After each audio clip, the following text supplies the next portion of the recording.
As more research is conducted into the Ubaid culture and its artifacts, it is possible that new insights will emerge, shedding light on the enigmatic reptilian beings that appear to have captured the imagination of this ancient society.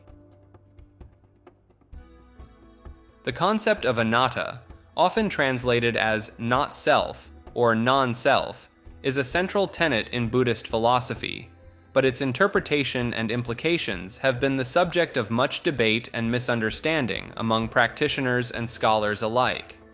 While it is commonly assumed that the Buddha taught the absolute non-existence of the self, a closer examination of the suttas reveals a more nuanced perspective.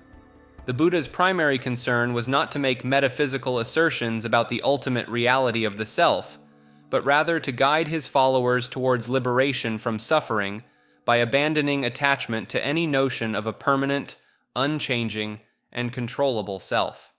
When the Buddha stated that the five aggregates, form, feeling, perception, mental formations, and consciousness, are not self, he was pointing out the futility of identifying with these impermanent and conditioned phenomena as if they were a true, enduring essence.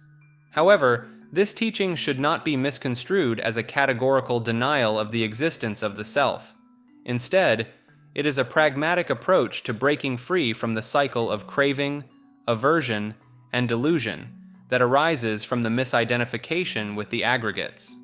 The Buddha's refusal to endorse either the view of the self's existence or non-existence can be seen as a skillful means to avoid the pitfalls of both eternalism and annihilationism, which he considered extreme views that hinder the path to awakening. By emphasizing the process of letting go of self-identification rather than making ontological claims, the Buddha steered his disciples towards a direct experience of the freedom that comes from relinquishing the burden of selfhood. This approach is exemplified in the Buddha's instruction to contemplate the aggregates as not mine, not I, not myself.